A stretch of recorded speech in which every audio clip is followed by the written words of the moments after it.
Welcome to Kettlebells and Cocktails. I'm your host, John, back with my bestie, Nikki. Nikki, how are you? I am great. How are you doing tonight? What are you drinking? That's what I want to know. What are you drinking? I remember instead of making Matt halfway through our show, like get me a drink from the basement, I remembered my dark beer. I'm still on a dark beer kick because I don't know how true it is, but they say it helps your milk production. So I'm drinking all the dark beer I can. And this one is actually really good. It's called Snacksident. Snacksident. All right. Snacksident. It's a peanut butter chocolate stout. Highly Oh, recommend. all my favorite things in one drink. Mm-hmm. And our guest tonight is an OG that everyone knows and loves, Kevin Ogar. Kevin, how are you? Good, man. Thanks for having me on. And you're drinking something. You said some fake drink. What are you drinking?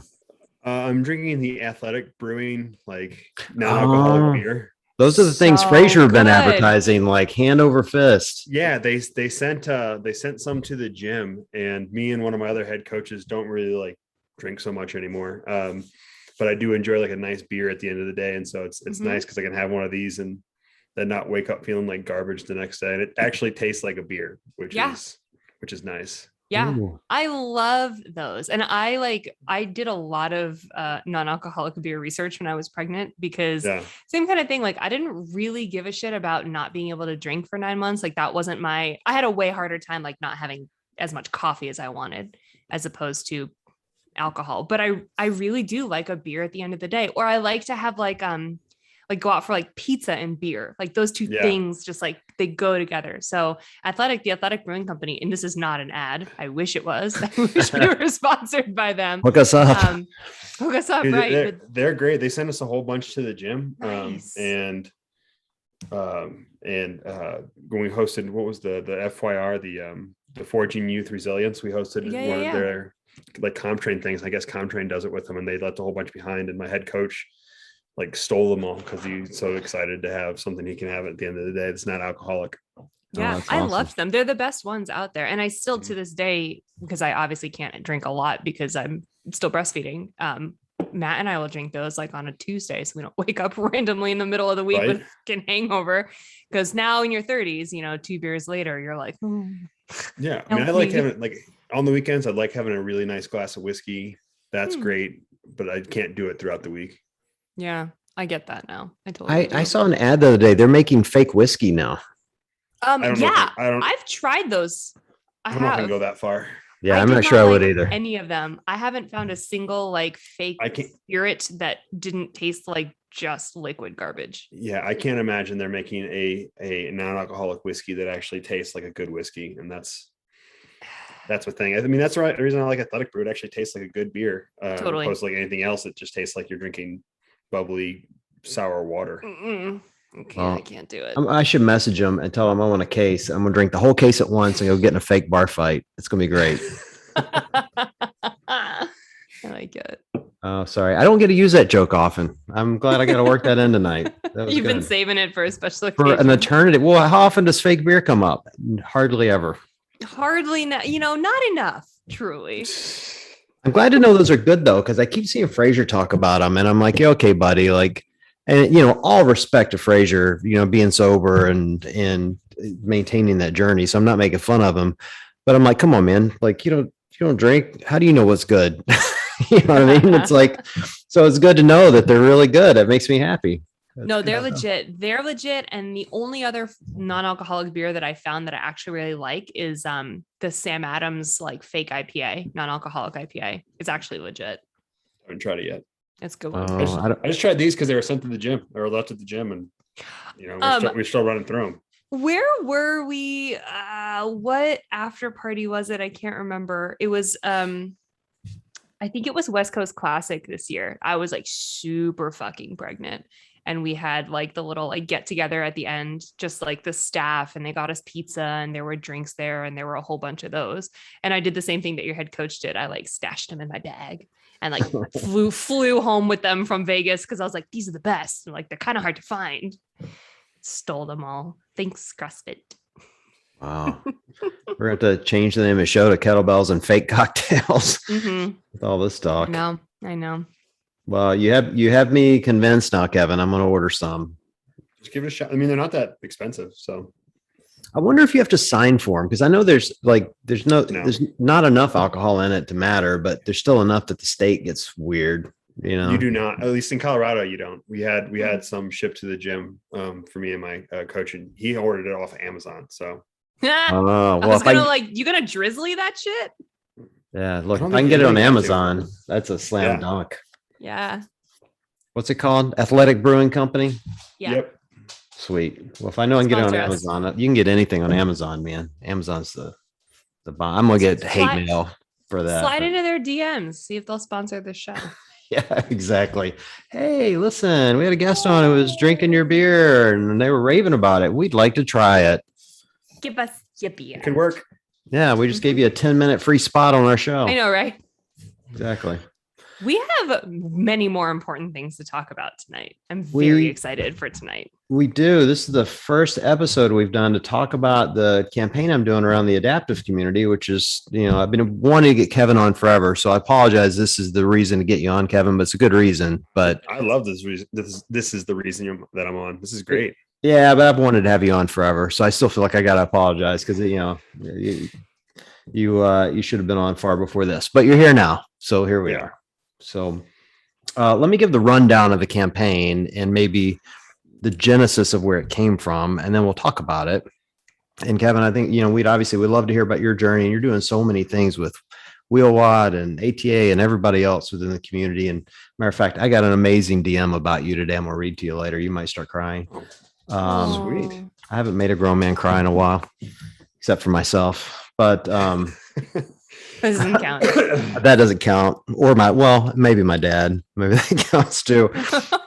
Anyway, he's so disappointed. Anyway, so this campaign. So here's what I'm attempting to do, or what I've been attempting to do, is as most people have heard, this year the CrossFit Games is bringing back the same 3 divisions they did last year in the adaptive community, which is great. So we're going to have an adaptive competition in Madison at the games again. So, I want to start by saying big thumbs up to, Dave and Eric and Justin Berg for, committing to, diversity and inclusion and keeping that going. Cause I think it's really important to our community to have that representation at the games. What didn't happen this year is they didn't add any divisions. And again, I think a lot of you probably know there are, far more divisions than 3. And here's how it got on my radar. So it was kind of funny, actually. So Mikey, who is the self-proclaimed fittest dwarf on earth, got mad at the world when they weren't included at the games. And I say this with love. If Mikey were on this call, I would be saying this because I love him. He's such a good dude. But man, he was pissed. And he just blew up Instagram. And I shared it like in my story. And next thing I know, I'm getting a message from the ATA and getting an earful, and going back and forth. And, it's all good. And, this was, contentious, but it was, kind of an explanation of what was going on. And, maybe I should look more into things before I just blindly share them. And as Nikki will attest, I usually don't take very kindly to people telling me what I should and shouldn't do. So I'm like, screw this. I'm going to look into it. It's my favorite thing about you, John. Yeah. That's awesome. And so then I do start looking into it. And so I start figuring out what divisions are going and which ones aren't. And I'm a reasonable dude. Instead of blowing up the world, I'm like, well, what can I do to help these divisions? Like, I can't get them a spot at the games. I don't have any pull with Eric, and I certainly don't have any with Dave. So I'm like, what can I do? So I start thinking, and I'm like, well, if I were in their position and I couldn't go, would I be happy if I could get a similar experience? And so that's where the idea came from, and what I wanted to provide, and I'm trying to provide, is kind of a games level experience to those not going to the game. So those 5 divisions that won't be traveling to Madison, they'll crown the fittest on earth at semifinals. And they'll obviously top 3 in each division, and then their season's over. And so my thought was, well, if they'd gone to Madison, they would have gotten a really awesome swag bag, and with, all kind of stuff in it, shoes, shirts, hats, whatever. And then they would have gotten a cash prize. I'm like, all right, well, could I provide that? Could I give them a cash prize and a swag bag? So I sent an email to Innovate, who's the title sponsor of my other show.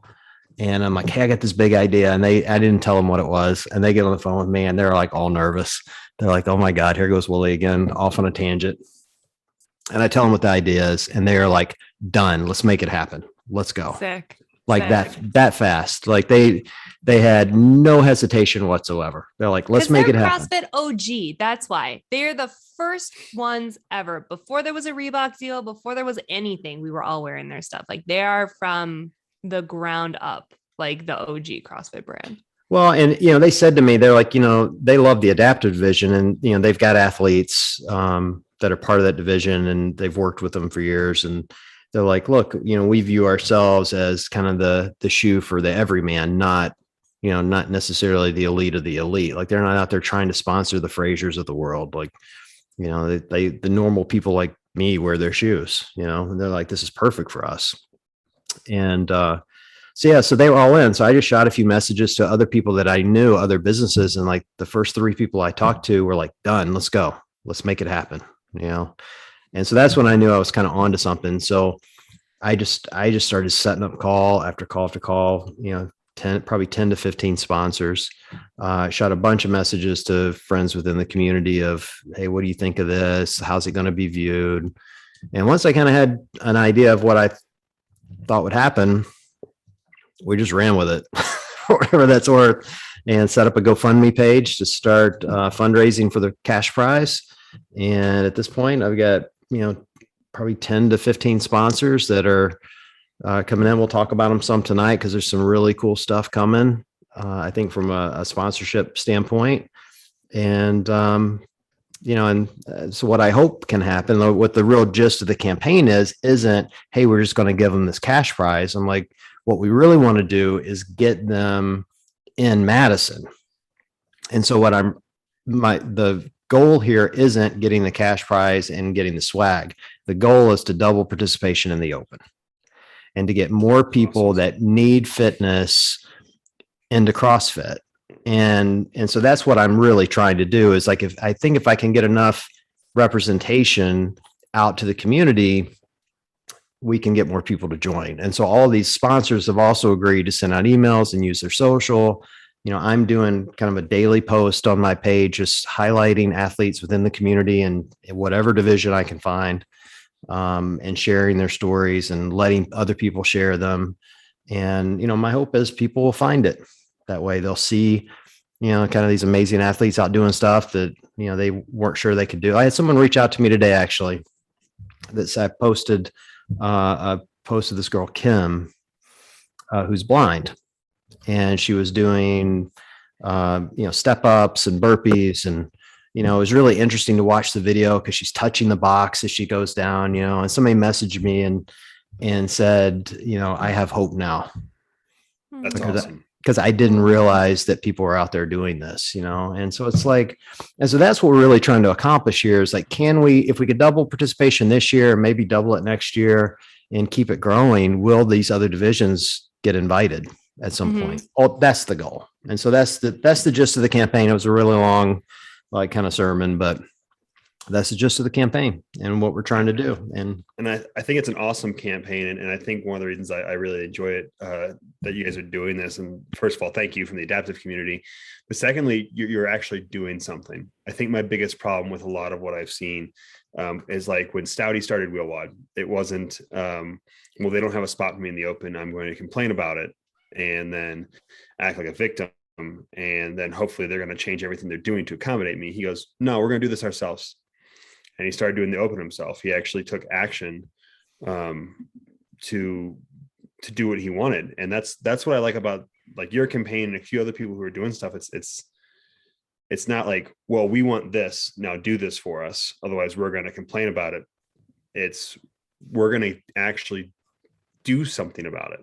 We're not going to ask for help. We're just going to go do it, which I think is the epitome of what the adaptive community should be striving for. It's not like, hey, help us. It's, hey, we can do this and we're going to do it with your help or not. Do you know Sin Martinez from Afro Brutality? Have you ever met Sin? I do. And I know Sin very well. He's a great dude. He was on our show. I forget how long ago it was, maybe 6 months or so. I should shoot him a message and tell him this. Part of how this came up when I was talking to Mikey and he was, you know, raising hell, I thought back to Sin because I'd asked him in an interview we did with him, you know, something along the lines of, do you ever get frustrated waiting on, CrossFit to help you with whatever? And he's like, what are you talking about? If you want something done, go fucking do it yourself. Mm-hmm. Just like that. We started mimicking the open and the wheel wad open 9 years ago, I think is when Scotty first started doing that 9 years ago. He's developed wheel wad competitions. We developed classification systems. We've done wheel wad. We just had the wheel wad games in November and crowned the fittest in every category for like 11 different categories. Like we didn't wait around for someone else to do this for us. And if CrossFit gets into it and they want us to come in and they want to do more divisions, that's awesome. I can tell you from being on the back end of CrossFit Games this last year, we're not fitting any more divisions in the games.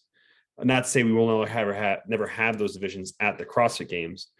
I mean, personally, I would love to see our own CrossFit Games, like age divisions and adaptive split off, because there's so many cool people in age divisions and adaptive that I don't think we need to piggyback off the CrossFit Games anymore. I think we need our own. And if we have our own, we can expand to those 8 divisions or 11 divisions. I mean, right now we have 3 divisions in there, which is like 30 athletes. If we add the other 5 in, that's another fit. Like we're looking at like 100 athletes at that point in time. That's not even all the divisions that we technically have. Those are just the ones that are the most prominent. So I think it's a hard thing to ask to throw us in the game, but I do think it's a really cool thing to say, hey, like you guys may be going to the games, but let's get the community, which has always been what CrossFit is the community, to rally behind these adaptive athletes and give them the same experience.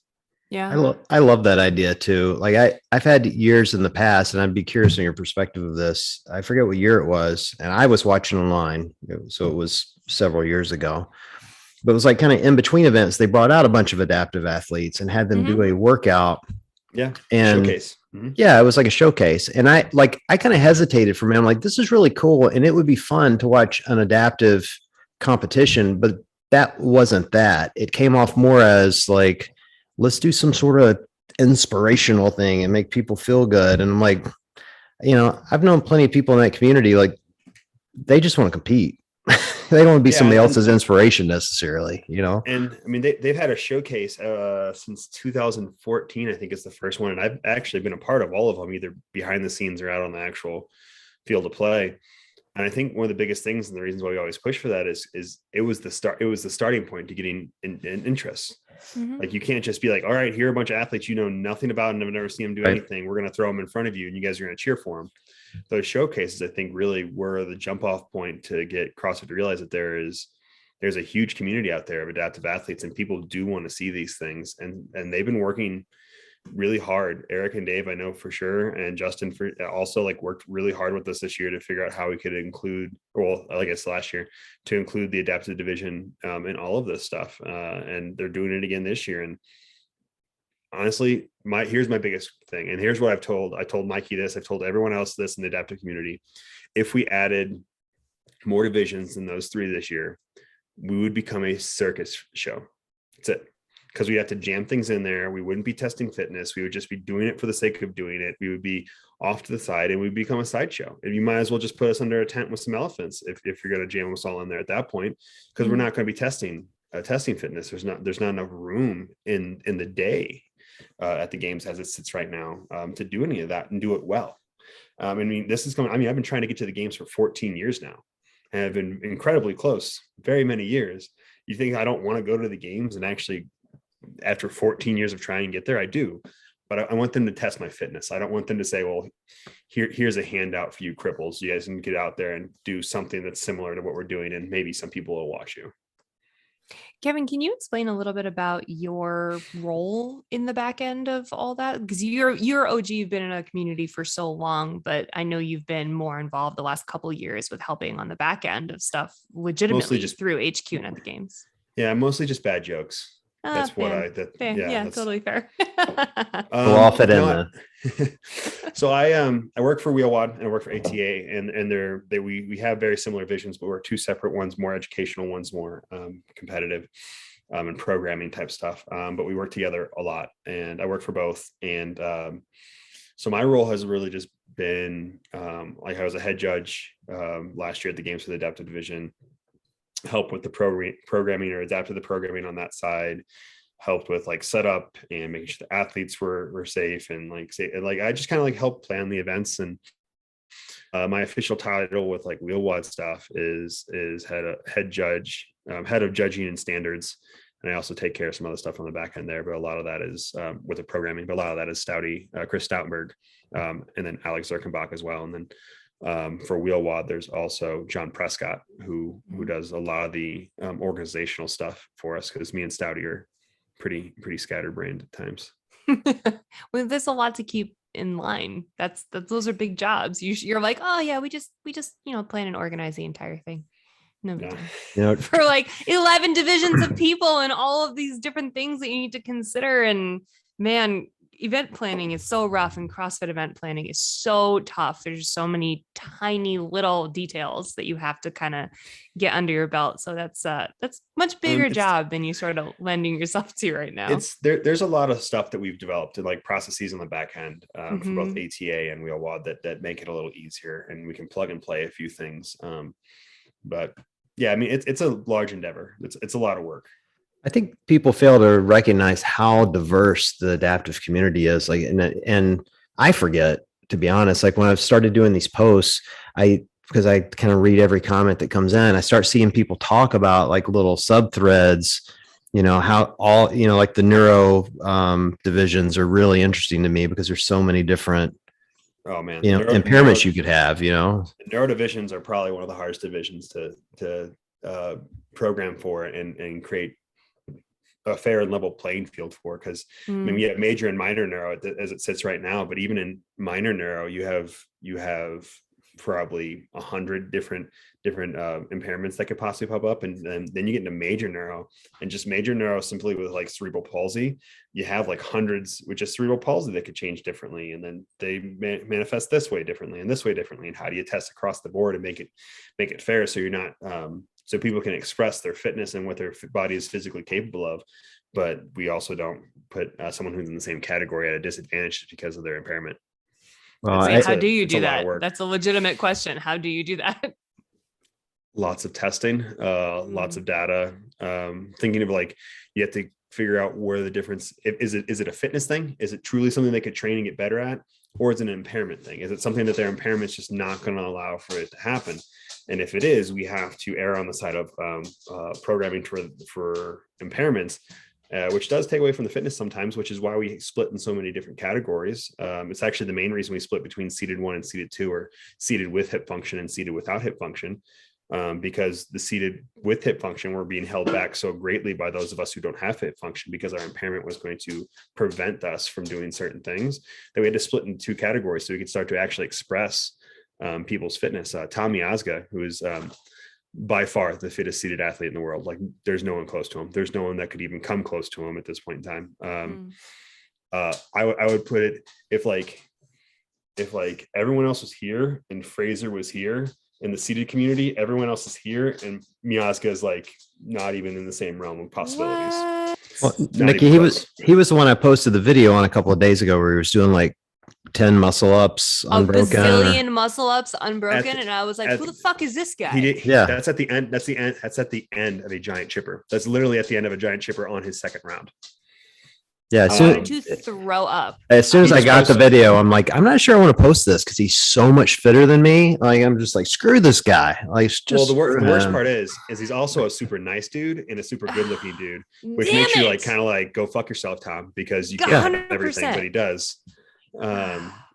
He is a super nice dude, though. Super nice dude. He just sent me a video. I think he posted it on the online. So I don't check social media that often, of him. I had worked with him for a long time. I was working and get him squatting because he doesn't have hip function, and he just sent me a video of him box squatting 300 pounds. What is his ailment or impairment? I'm going to say this wrong, and he'll correct me later. And I'm sorry, Tom. He has hemiplegic spastic cerebral palsy. So the lower half of his body is very tonal, very spastic, not a lot of control there. And his upper half is fairly unimpaired or unencumbered, I guess. Oh yeah, and super fit. Yeah, his upper half is super fucking fit. Yeah, his lower half is just as fit. He can probably do like full on burpees faster with his impairment than most. I'm pretty sure he could probably do 15 to 17 burpees in a minute without even breaking a sweat. My point to the topic about it being so diverse is like, as I watch people in the comments kind of bitching at each other about who should be doing what, I'm like, I love the fact the adaptive community complains as much as everybody else. Like it's the best. It's absolutely the best. Go to the CrossFit community. I know. I love it. There's a thing, and I don't think a lot of people know this about the adaptive community. There's a whole bunch of people, and this is where like me, Stouty, and Alec thrive a lot. It's because we don't care at all, and even a little bit about their impairment. But there's a whole group of them who want to argue about who is more impaired. I'm more impaired than you. You're not fitter than I'm just more of a cripple than you are, or like you're not impaired enough to be a part of this community. And we've had to have real big sit downs with people be like, you can't tell someone who has an impairment just because they're less impaired than you that they're not an adaptive athlete. They are in fact an adaptive athlete. You're just a whiner.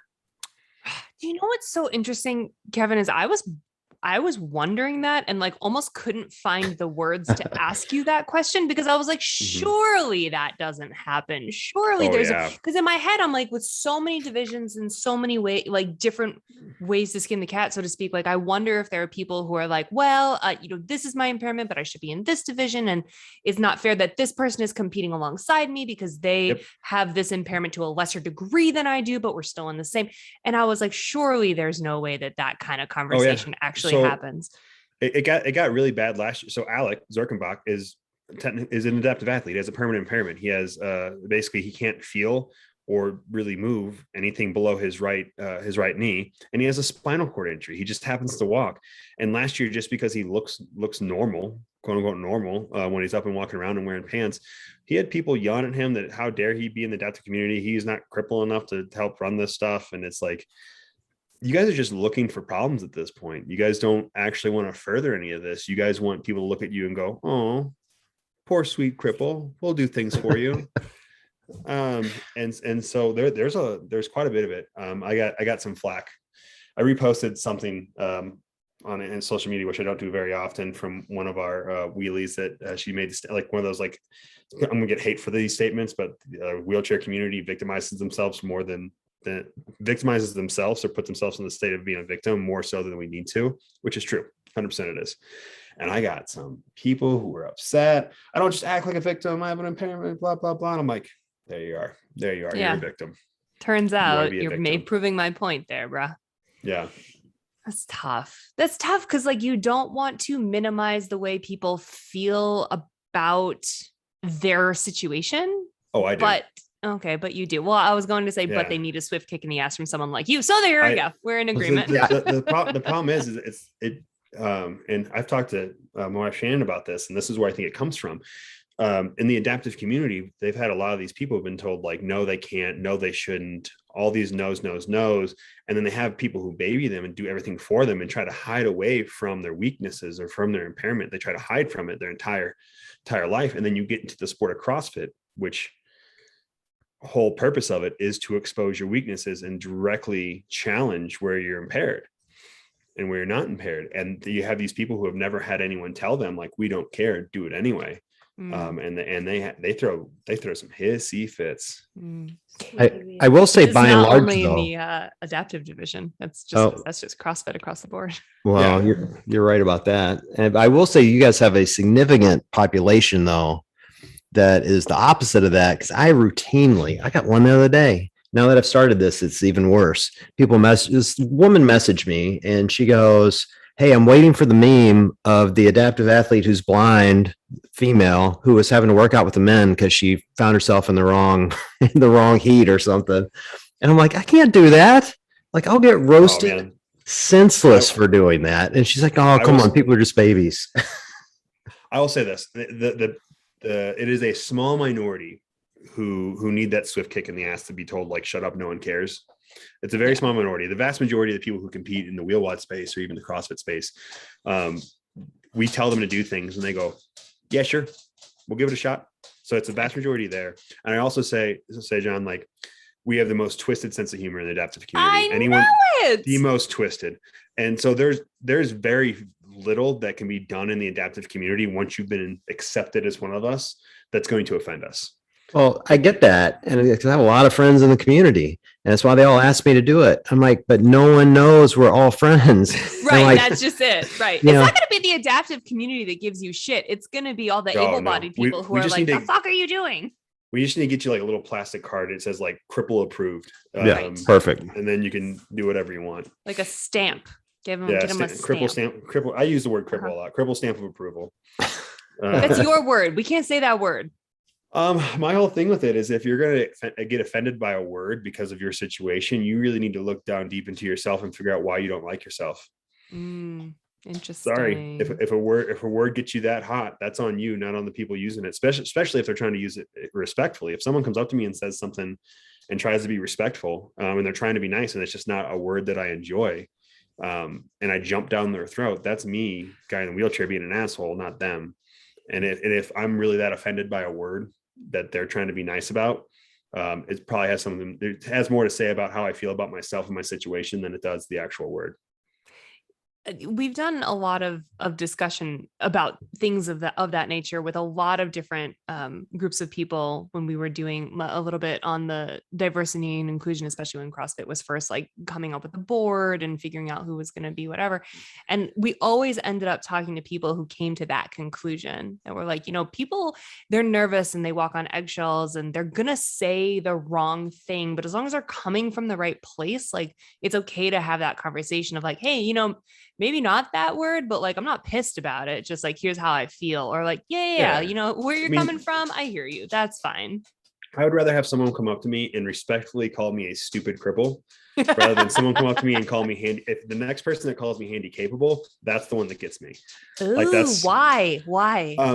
It's patronizing. It doesn't mean anything. It's not a real word. It's literally a way to try to make yourself feel more comfortable around someone who has a disability. That's like an 80s term too. That's like straight out of the 80s. I don't think I've ever heard it. Like, it's terrible.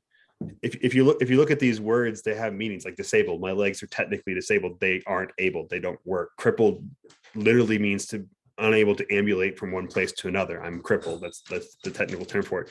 Handy capable was someone like, it makes me uncomfortable to say handicap, and so I'm going to change it to something I find more positive, but it's dumb. What is handy capable? What does that even mean? Handicap comes from a long line of it's actually not a great word, where you're like holding your hand, your cap in your hand and begging for money. That's where it comes from. So to call someone handy capable, it's just like it's this throwaway. I'm going to make myself feel better and make myself have like the moral high ground. Yeah, I think it was created by people who wanted to feel better about someone else's situation, but they didn't actually want to go do anything to help them. Meaning, oh, you can do it, buddy, but I'm not going to do anything about building a ramp for that building. It's like, you just figure it out. You're capable. It's just dumb. So dumb. That's one of those. And you know what? If someone came up and called me handy capable, you know what I wouldn't do? Jump down their throats. I'd be like, hey man, that's kind of a stupid word. Why don't you just call me a cripple? We'll be good. Right. Exactly. You may be trying. You're doing a bad job, but at least you're trying. Yeah, I appreciate that. I appreciate you trying. Well, one thing I hope that comes from all these conversations is people start feeling more comfortable asking questions. And like the first time we had Stouty on the show, with Stouty and Logan on, I was about 5 minutes in, like I'd completely lost control of the show at that point. Sense. And they're like cursing at each other and calling each other the worst names ever. And I think Stouty had used the term cripple like a dozen times. And I'm sitting there going, I don't think we could use that word. Like, you can't say that. And he's like, what the fuck are you talking about? Of course I can say that, Mm-hmm. And so the more I'm around it, the more I realize it's like, all right, well, maybe you should start asking some questions and figure out what's good and what isn't. And I hope others will start to do that through this, of like maybe learning about the divisions that are out there and what are the impairments and what are the real obstacles. Because the big obstacle isn't will we or won't we get more adaptive divisions at the games. For me, it's will we get more coaches trained to have adaptive athletes in the everyday gyms? Because I don't run into that very often. I think a lot of people are scared of it, man. Like the amount of adaptive athletes I have at my gym is probably exponentially higher than most.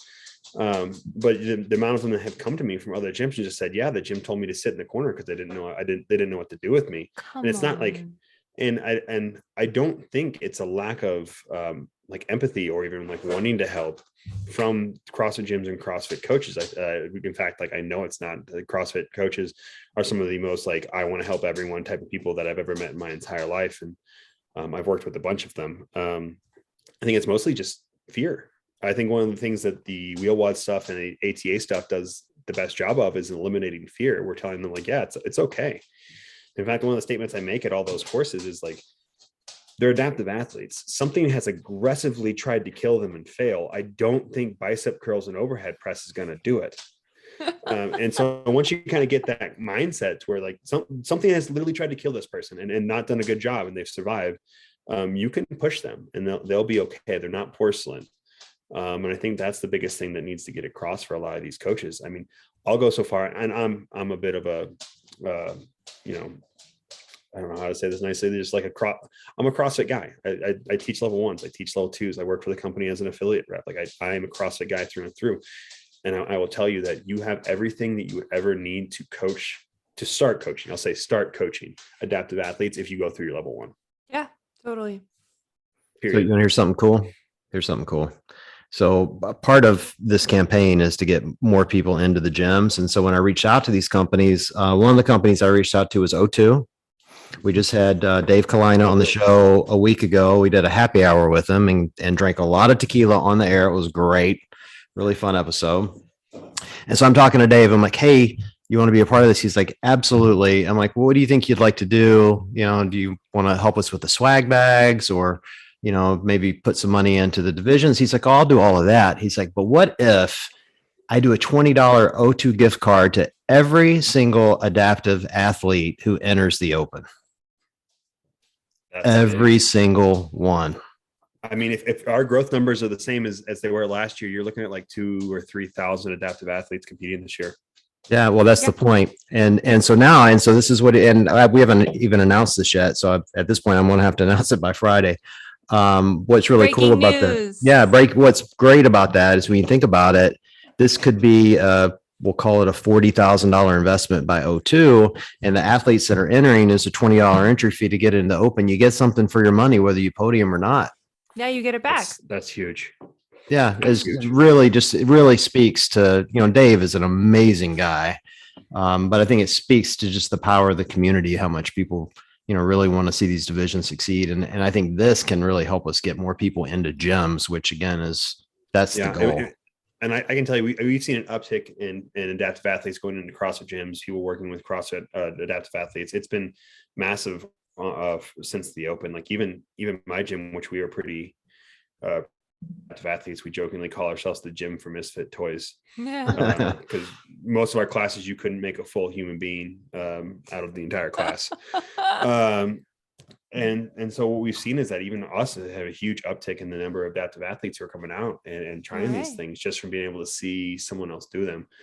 So I think, John, thank you for bringing more awareness to it and trying to get these companies big into it, because I think that's going to be huge. I don't care who wins the CrossFit Games for the adaptive athletes. I'm going to say that out loud. I could care less. My wife won it last year. She's mad at me. She's sitting next to me right now. I don't care. Yes, proud of her. She did excellently last year. Yeah, but like I generally don't care. I want to see more adaptive athletes in CrossFit gyms. I want to see more adaptive athletes doing this functional fitness stuff, because I think that's where we not only change people's perspective on adaptive athletes, we change adaptive athletes' perspective on themselves. And I think that's the biggest thing we can do. Yeah. Like we need to create such a large community. Like right now, go to an average CrossFit gym and you're going to see people who you never thought would be doing stuff like CrossFit in your life. Like my dad's one of them. He's 65 years old, didn't work out a day until he was 60, did his first handstand pull up or handstand push up and rope climb when he was 63. Like his life has improved. His view on himself has improved. And I think we need more of that for the adaptive world and adaptive athletes. So yeah, the Open's great. CrossFit Games are great. They're a great way to bring more people in. But I think we just need to remember the goal is not to bring more people into the CrossFit Games, but to bring more people into health and wellness.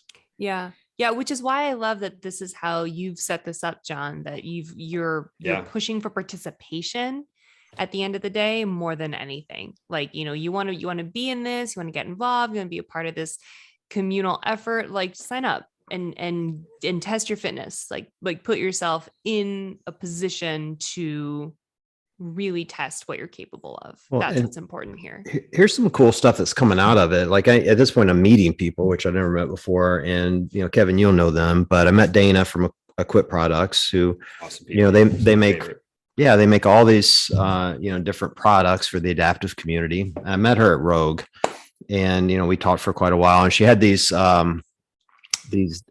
neoprene sleeves that they put over for ring dips over the cords, so they don't. Yeah, the rash guards. Yeah, rash guards. And I'm like, I need that for my home gym. Like, I have that problem. I just thought it was such an amazing product. And so I shot her a message this morning and I'm like, hey, are you the ones that make the arms for the assault bike? So athletes in wheelchairs can use the assault bike. And she's like, yeah, actually we do. It's patent pending.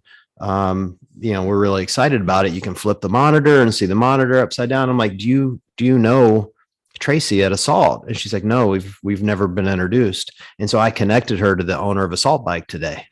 Which is awesome, which is what it needs. Like Dana and Mark are probably two of the best humans that have ever walked the face of the planet. They do a lot of the stuff for the adaptive community and never make a dime off of any of it. But generally what happens is like one of our adaptive athletes comes and say, hey, here's the problem. How do we fix it? And they figure out something or a way to do it and start producing products for us. And I mean, we're a niche market and they're never going to be millionaires off of this, but man, do they work their ass off to do everything they can for these adaptive athletes. I can't say enough nice things about Equip Products. Like they're the ones who originally made the lap mat. They made they started mass producing the Aldridge arm for one-armed athletes, like hand hooks, all these different crazy things I'm working on them right now for like gloves for people who are quadriplegic and don't have great hand function, so they can start getting into CrossFit. Like they're willing to work with just about anything. Well, what's cool to me about this, and hopefully we can connect more people, is like, she had this great idea. When I talked to Tracy originally, she was one of the companies I reached out to, and she's like, well, John, we don't really make products for, the adaptive community. We have, our bikes don't really work that way, for the most part. She's like, but we're happy to give money and support any way we can. We want to support, just tell us what we can do. And now she's got an outlet of someone who's created something for her bike. So she doesn't have to invest the money to do it, but she can absolutely give support and resources and partner with them, which I think is a huge win for the community. That now you guys can all hate the bike like I do. It's great. Yeah, I have their prototypes for those handles have been at my gym for the last like 2 years, and I've had to use them, and I try to forget that they're there so I don't have to use them. Yes, we all try to forget that the bike is there. Mm-hmm. Oh, well, so many great companies have jumped in on this. RX Smart Gear, to your point, you mentioned the Aldridge arm. They partner with Equip to make jump ropes, and that's one of them. Yeah, the mono rope, which is massive. I'm trying to get my first single under with one of them. We'll see if I can pull it off. Stupid human trick for sure. But RX is RN is in to help. Doc Spartans, a longtime supporter. They were immediately like, yes, what can we do? AbMat, same way. They're like, yep, we'll get money, we'll get product, let's go. Just so many great companies within the community are wanting to do this. And my hope is, if we can keep connecting them, a company like AbMat, for instance, I need to connect him with Equip, because this guy's an inventor, Yes. like you put those two together and there's no telling what they'll come up with. That'd be cool. Yeah. There's a lot of cool connections out there. And I think the more we start to see these companies, see these athletes do some of the craziest stuff, like Logan's 501 single arm deadlift, or some of our Casey Ackery, who snatches like 245, 260 with 1.5 arms. And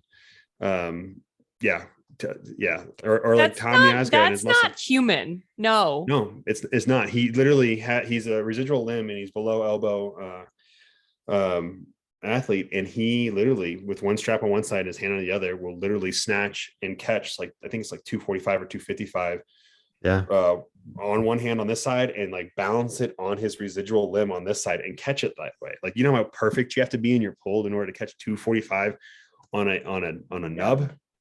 You know how perfect you have to be to catch 245 on two fucking hands? I mean, I've seen some pretty ugly 245s with two hands. I watched a video of him doing 2.25 a few days ago, and it was flawless. Like, it was beautiful. It was a beautiful lift. Wow. And I'm just sitting there like, I think I posted a video of myself snatching like 135 once, and my mom nearly lost her shit because she thought I was going to drop it on me, and like, she's all nervous. I'm like, you got no idea what people lift, Mom. What's the worst that can happen when you're snatching, John? What's the worst? What's the worst, Kevin? What's the worst? What's the worst that could happen? You get good parking.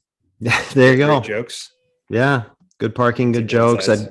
I'd get to spend more time with You Stouty. organize all sorts of events, you know. Yeah. No, because if the worst happened, then you guys would be bitch at me because I don't like to do rope climbs now, and I'm certainly not doing them in a wheelchair. And you guys would call me a pussy and tell me what a baby I'm being, and then I'd feel bad about myself. That one, yeah. You know? We would never call you a pussy. We don't use that word, but we may call you a baby. There you go. Oh. There you go. Well, John would have to change his vocabulary around completely, and that is a feat in and of itself. So it would be very difficult. Very. You ever heard Stouty talk? You don't have to change your. You ever heard me or Stouty talk? There's a whole list of things we're not allowed to say at ATA courses, and it's things that I've said. You don't have to change anything. You'll be fine. Well, I knew this podcast before. Yeah. So I couldn't have Stouty and Nikki on the same show because it'd just be too many F-bombs. We wouldn't be able to air it. It'd be. No, Stouty's Canadian. He uses the F-bomb as punctuation. Yeah, exactly. Relatable. Now that I've made a human, I don't know how I'm supposed to change who I am to make sure I don't raise a shithead who swears as much as I do. Like, when do I need to, and how do I need to change that about myself? I don't know. That baby's gonna be cussing in like a week. Like, might already listen, cussing's one thing, but like beat them a little bit just so they don't, act up. Like, that's all. Yeah, no, of course, duh. Yeah, Obviously. I grew up in the Midwest. It's the Midwest way. Just a little smack around, you're fine. Yeah, I refuse to have a fucking snowflake. I refuse. Isn't that weird? Do you know what? Sorry, I won't like go off on a tangent about raising kids, but like, don't you guys feel like we were like the last like normal people, and then the couple generations below us have like skewed so far in one direction that like now that we're the generation having kids, that we're going to skew so far back so that we don't like raise what we don't want, that we're all going to go back to like basically beating our kids, which is like I'm not being totally serious, I'm partially serious, but you know what I'm saying? Like, I mean, I think it's cyclical. I mean, what's the old phrase? Right? What's the old phrase? Like, strong men create, and this just doesn't have to be men. Strong men create good times create weak men create hard times create strong men again. It's like, it's gotta be 100%. It's just bizarre. I don't know. And even like, I don't know. I just, obviously I'm in it, so I don't really know what's happening. And also like, I'm kind of bullshit because the second he's like minorly uncomfortable, I like run into the room and I'm like, what do you need? Oh my God, I'm here for you. But when he's actually talking back to me and is a little piece of shit, that I don't mind smacking him across. My wife is at a huge disadvantage if we have kids. I don't know if it's genetic. I don't really hear babies scream. Like they could literally be going off next to my face and it doesn't even affect me. Like I know it's there. I know it's present. It's not like I can't hear them.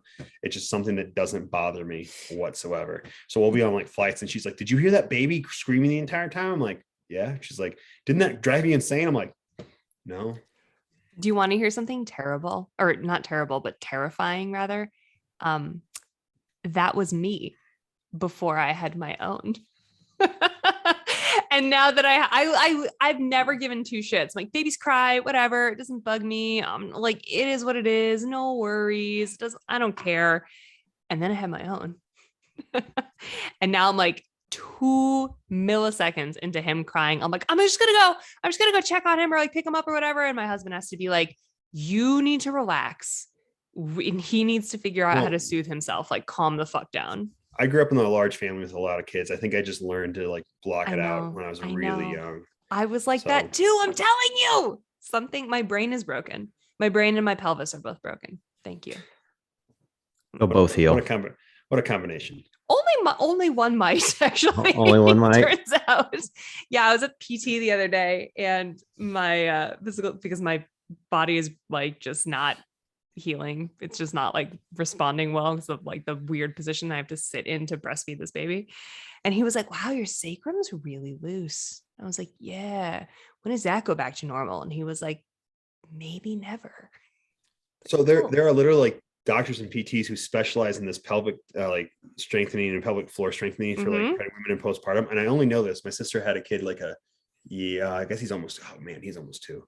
And like, I was talking to her, and me and my sister talk about a lot of things that most people probably don't. We were talking about pelvic floors. Fair. I didn't know that they don't teach women the difference between trying to push out a poop and trying to flex your abs to push. Like, it's not something they teach women. Like, I am blown away at how little you women actually get told about the birthing process before you have to produce a human. It's wild. She was telling me half these things that she learned postpartum or after she gave birth. And I'm like, don't you think that would have been helpful beforehand? And she's like, yeah, I wish they would have taught me any of this. They just told me to breathe and to push. Yes. No, I started and pelvic floor PT. The right way. I started pelvic floor PT halfway through my pregnancy. Yeah, I have been, and I graduated from pelvic floor PT 12 weeks after I was postpartum. So I have been going that whole time. And which is why I did 250 double unders this week without peeing. What's up? There you go. I can't even do that. This is a true story. I'm 51 years old. I didn't hear the term pelvic floor until Nikki got pregnant. And now I hear it every day. Constantly. Yeah. But it's like rampant in our community, like, because we're really fit people and we give a shit about our like long-term longevity and health and wellness. So like we're into it, but like the rest of the world, like they need to get on the fucking train. Truly. I want to know like what doctor started to ignore the pelvic floor stuff as far as like postpartum peeing themselves. Is just like, you know what? Yeah, peeing your pants will be normal. We'll just make that fine. Normal. It's not totally a big deal. Like severe pain when you sit down, that's just part of life. MBD. Yeah. Yeah, because even my OB has never asked me half the questions and like gone over half the shit that my pelvic floor PT did with me. No, I was and I learned how to breathe early because I like downloaded like the Brianna Battles program. Like I learned that stuff because I sought it out. It was never like brought to me like, hey, you should probably, get your abs to get back together at some point. Well, and we're one of the few, like, I looked into pregnancy and postpartum, like fitness long time ago. When I first started getting into personal training, CrossFit's one of the first ones that I've actually done anything like within people, like there were, I guess not CrossFit, but within CrossFit, things like BirthFit that actually go in there and like look at like what the actual best practices are for pregnant women. I mean, if you look at the old stuff that I read back in early 2000s about like pregnancy and working out, it's just like, yeah, don't have them do anything. Just have them sit there. If they're uncomfortable, have them stop. Yep. Yeah. Yeah. The nurse that I called, I was 9 weeks pregnant. I'm sure I've told this on the podcast before. I was 9 weeks pregnant and I clean and jerked like 160, which is big weight for me in a regular training day at the gym. And I was like, that was great. And I feel great. But maybe I should ask if this is what I should really be doing. Like, I don't know when to pull back. I don't know what's smart. And I called my OB's office and the nurse was like, yeah, we tell pregnant women not to lift more than 25 pounds at a time. And I was like, I done fucked up. Yep. I think you're fine. I think their protocols are what's messed up. Of course. Yeah. But there is, it's just, it's not right. That was like the blanket statement she gave where the disconnect came from. Like ancestrally, like pregnant women still hunt, like gathering, killing things, running with toddlers to don't lift more than 25 pounds or everyone in your life is going to die. I don't know. Kevin, you get along with my husband really well because every time we were in the gym and I was like, I don't know if I'm pushing too hard. Like I'm having trouble understanding. He was like, Nikki, 9-month pregnant lionesses still have to hunt for the entire pride. Okay. They're taking down antelopes and they got a whole bunch of cubs in their belly and you're going to be fine. I was like, good call. I feel like pregnant women are treated like adaptive athletes. Like you guys are porcelain. I'm like, you guys are growing a human. I think they'll be okay. Mm-hmm. Well, I think that it's huge props to CrossFit for launching this, the CrossFit Health program this year, where the MDs are going to be a bigger part of it. And do you have any sense, Kevin, how much they're going to be involved with the adaptive community at all? Like the CrossFit Health stuff? I mean, as much as the adaptive community wants to be involved, I think the cool thing about the program is that it's not like a blanket thing. It's actually like personalized, like healthcare, more or less. I would suggest a lot more adaptive athletes get into it early, just so we have a baseline. I mean, honestly, doctors don't know what to do with me. They don't. They literally don't. They take one look at me or someone like me who's an adaptive athlete, has a disability, and still fit and healthy, and they're like, we don't know what to do with you. We honestly don't know. They don't know how to prescribe things. You're doing great. It's always like, you're super healthy. And I'm like, well, there's something wrong. So you might want to try to figure this out. They're like, and so they don't know what to do. They don't know how to look at my blood pressure. They don't know how to look at my like heart rate. They don't know how to look at anything. And so I think CrossFit Health, this CrossFit Health initiative, or precision care, is going to be massive for adaptive athletes, because they're actually going to get a chance to talk to someone who understands that they're not only not broken, but also can have normal numbers. Like the amount of times I've been told that my resting heart rate is too low because it's in the 50s and 60s as a seated athlete, is crazy. They're like, oh, you should be between like 80 and like 75 and 90. And I'm like, that's really high. Yeah, that's really high. I mean, I get told that all the time that my resting heart rate's too low. And it's like, CrossFit. Look at my other numbers. My favorite is when I go into doctors and they're like, oh, you look super healthy. Like your numbers are really good. And these numbers are great. And this is all awesome. What are you doing? And I'm like, I do CrossFit and I eat lean meats, nuts and seeds, some fruit, low starch, no sugar. And they're like, you should stop that. That's bad for you. You should really cut that out. It took me almost 2 years to probably closer to 3.5 years to convince Craig Hospital, which is a spinal cord injury and TBI injury hospital, like 3 minutes from my gym, to start working with us, because they thought what we did was dangerous for seated athlete. And we were going to blow people's shoulders out. And after the fourth or fifth athlete that went back to them that was supposed to have full reconstruction on their shoulder and no longer needed it because of healthy practices, they're like, okay, we'll listen. But it took me like 3 years of going in there and having them tell me that what I was doing was super dangerous. What? I don't even know where to like begin. Well, it's a huge topic that we should probably take to another show. But I think, my point to the question was, I think we've seen this evolution with, women in this good discussion around pelvic floor, for instance. In the early days of CrossFit, it was just like, oh, look, that mom was peeing on the floor doing double unders and no one knew why. And now that we've got a decade behind us of research and doctors doing CrossFit and like really understanding, we're starting to see the conversation come up more. And I think this precision health is kind of the next logical step for CrossFit, where they can start really delving into adaptive athletes and moms and old farts like me, and like really start to understand what are the limits of the human body. Because I don't think we truly know even now. Like you guys are pushing the envelope of what are the limits for adaptive athletes. And for sure we are, because people were told they can't do things forever. Like ab mat sit-ups, I was told in the hospital multiple times I'd never sit up by myself again. Never doing it. Now we do it in workouts in like sets of 100. Like it's because, not to be mean to able-bodied individuals who work in their fields, it's because a lot of the protocols and things that are thought to be proper or right are evaluated by people who have never had to live this lifestyle or never had to try these things. They've looked at one person struggle and go, I don't like them struggling. We're going to stop that. Like, I love Craig Hospital to death. I think they do a really good job. I think the biggest downfall of Craig Hospital is that most of their programs are written by people who have never had to live this life. It's mostly able-bodied people who write these protocols, and what's possible and what's not possible is written by people who can use their legs. And when you talk to people who are outside of Craig, but still like to work with Craig, who are actually in wheelchairs or have spinal cord injuries, they're like, oh yeah, we don't do it that way. We've never done that. We tried it like twice and it doesn't work that way. So we do it this way instead. And it worked really well. But they don't change protocols because protocols are protocols. And right.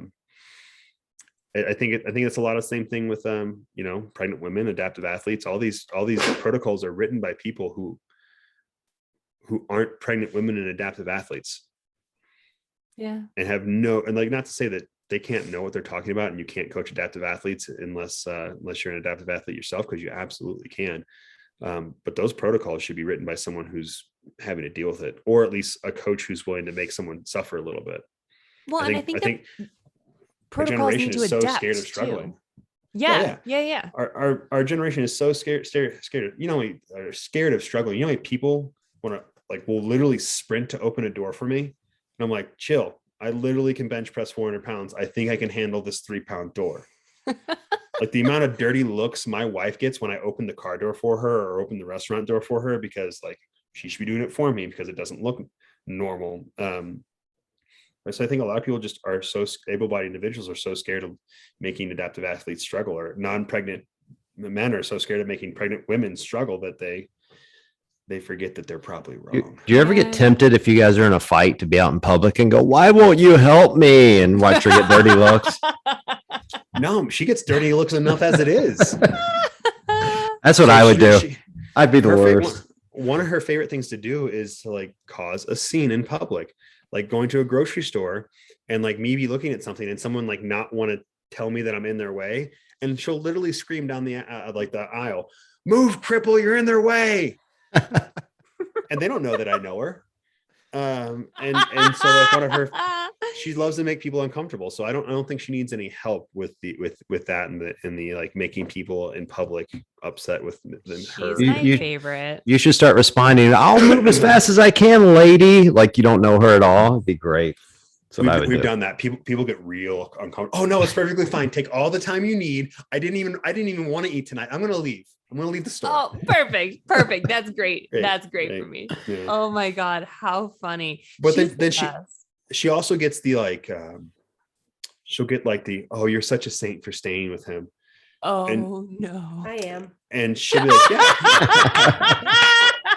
I am. He's an asshole. Has nothing to do with the wheelchair. He's just an asshole. He's just a dick. I don't know what you want.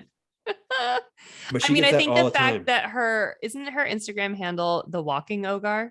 That is her Instagram handle. This is a walking Ogar. Yeah. Right. So like that alone, I feel like tells you her sense of humor right there. Yeah. It's really funny because if you don't know her, you don't know she has a severe neurological impairment and like half of her face is partially paralyzed. She just looks sassy. Fair. So it's really funny.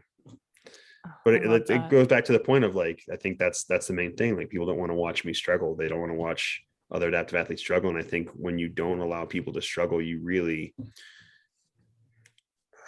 truly you handicap them then. Like that's the disability. This disability isn't that my legs don't work. It's that people aren't allowing me to struggle and figure things out.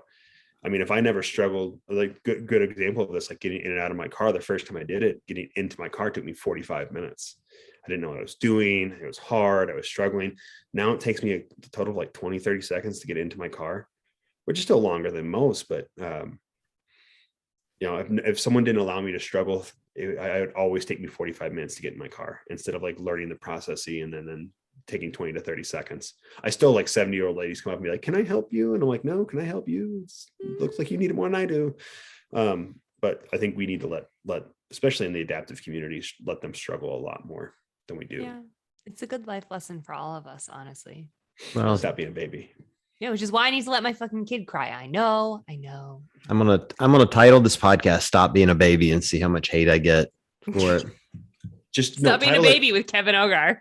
Yeah. Title it "Cripples Are Being Babies." Cripples are being babies. That's it. Perfect. See what happens. See how much podcast instantly gets canceled.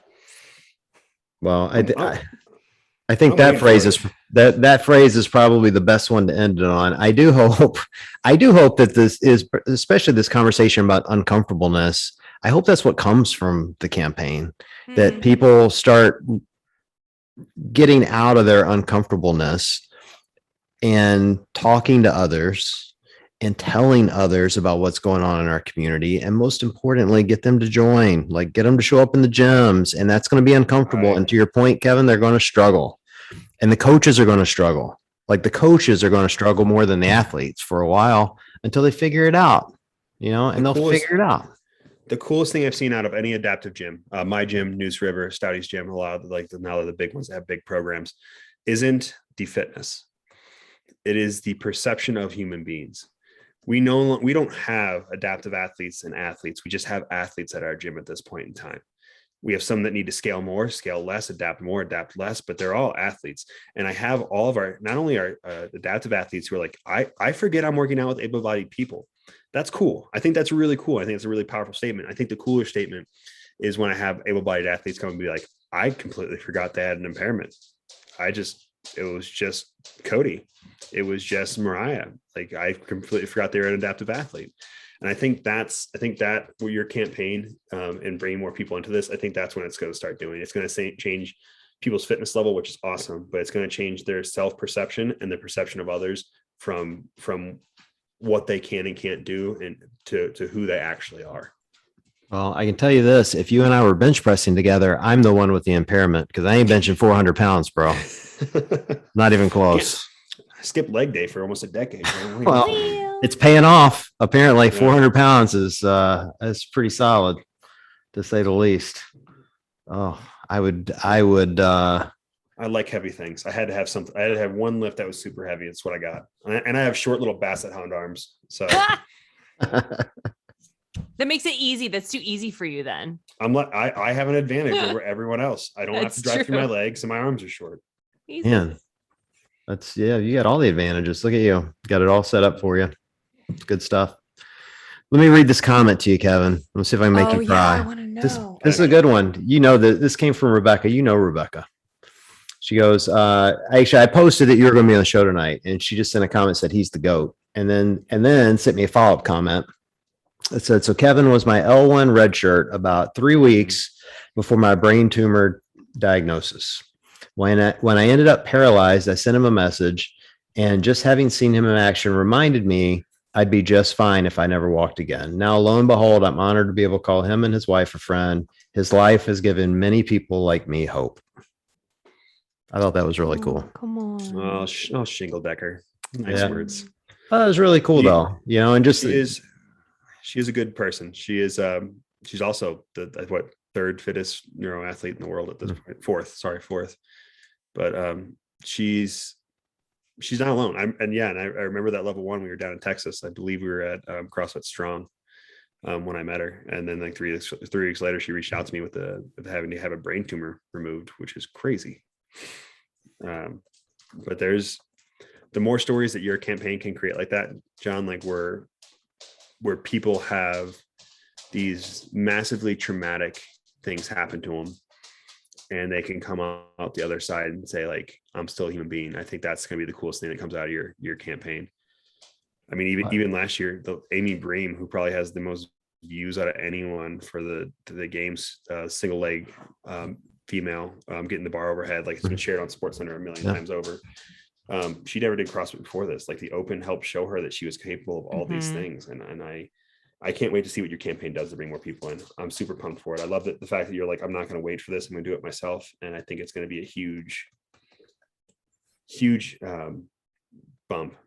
Well, full disclosure, I didn't wait because I'm like, if I ask permission, I might get sued. So I'm just going to do it and let's see what happens. And no lawsuit yet, knock on wood. So John, how can I think you're people going to be just contribute? fine. Yeah, good point. Yeah, so a few things. So if you want to contribute, so we're raising a cash purse for the top 3 in each division. So it'll be 30 people. They get a check, hopefully. There's a GoFundMe. There's a link in my bio. I'll put it in the show notes. And you can donate cash that way. If you don't like GoFundMe, you can message me personally and I can have you send it to my PayPal and I'll fund it. So those would be, probably the 2 easiest ways to do it. And then we have a kind of a boatload of sponsors that are helping us, not only in that cash raise, but they're also going to donate toward the swag bag. And I think that swag bag is going to get pretty close to $1,000 at this point. Nice. And that's for all 3 will get that. And so I'll give you some examples of what it's going to be. So like Innovate, what we're going to ask them, or what I've asked them to do is instead of giving product, because everyone in these divisions have differences that we just can't manage for, they're going to create vouchers or coupon codes, and then they can go to the websites and redeem for whatever they want. Sick. Right. So like Innovate, for instance, is going to give $150 voucher. So if they want to get shoes, they can get shoes. If they want to get socks or hats or apparel or anything else from Innovate, they can do that, Awesome. Which is really cool. RX Smart Gear is going to be a part of it. O2, UCAN, RP. Shout out to RP, man. First day donated $1,000 straight into the campaign, which is just amazing. And then they're doing more beyond that, but really great. Doc Spartan, Strong Coffee Company, AbMat, Assault Bike, Nice Lift Co. Nice. Yeti. They're great. Yeah, Yeti is part of it, which is great.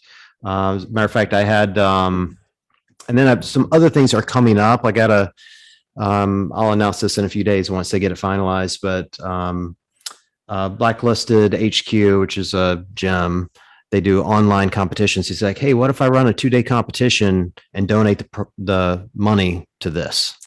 You know, that's huge. Come on. yeah. So there's, a lot of stuff like that coming, where I think we'll be able to continue to raise. So, but, I'd certainly love to get as much as we can in donations, because I think that, it just means so much to the athletes and kind of typical of our community. So. I love this, man. It just shows like what our community can do, Totally. So, I mean, hopefully I may or may not be actually competing in the Open this year instead of running the back end. I've been voluntold by a few people that I should actually try. So we'll see what happens there. Do it, man. Look, if Dave Castro can do the Open, you can do the Open. Come on, Dave can do it. Anybody can do it. I kind of sit back because I help on the back end of it. But Alec has wanting to push me, and so is like Chris Downberg to see to actually try to compete this year, specifically because we now have the semifinals.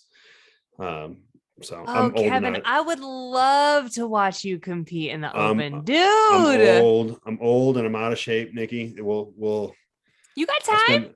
I spend a lot of time doing other people's fitness, so we'll see what happens. There's a lot of fit seated guys out there. It's true. That's true. But you got a little time to put pedal to the metal and see what you can do between now and the spring. Yeah, don't be a baby. Just sign up. Do it. It's free. Oh, I'm gonna sign up. I'm gonna sign up and do it. And we're every single person in my gym.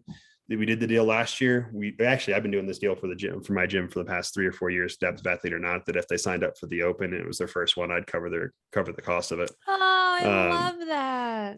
So all my adaptive athletes who are now some of them are pissed because like, this is my second or third Open. Are you gonna cover my cost? I'm like, no, what this is. Well, now they get O2 gift cards. So no, technically it's there we free. Go. Yeah, it's free. There we go. That's a great method, Kevin. I'm gonna bring that to my gym owner. Yeah, it's not that expensive. Like you spend like $20 for like 10 or 15 people who want to do the Open. It's their first year and gets them involved in a lot of the community stuff that we wanted. I don't care what they do in the Open as long as they come to the community side of things. Dude, I would love to see gyms as part of this campaign do that. Just say, you know what, if you're an adaptive athlete, you want to do the Open, we'll pay. Like it's $20. Like, I realize gyms have bills to pay like everybody else, but to your point, like you want to get athletes to stick, this is a good way to get them to stick. Make them part of the community. That's the whole point. Yeah. So it's fun. Cool. Kevin, thank you for being on, man. Yeah, thanks for having me on. Nikki, good to see you. Likewise. It's been a pleasure. And obviously we'll be talking a lot more over the next coming months. I'm actually going to be on the Zoom call with Will Watt on Saturday to explain the campaign and talk about what's going on there. So you and I will be talking more. Everyone listening, you guys will hear me more, and Nikki too, obviously. But we would certainly appreciate everyone's support if you guys can pitch in, or tell your friends, tell your family, tell your kids, tell everybody that's got $20 to give it to the campaign. So with that, we'll run. We appreciate you guys joining us, and we will chat with you all soon.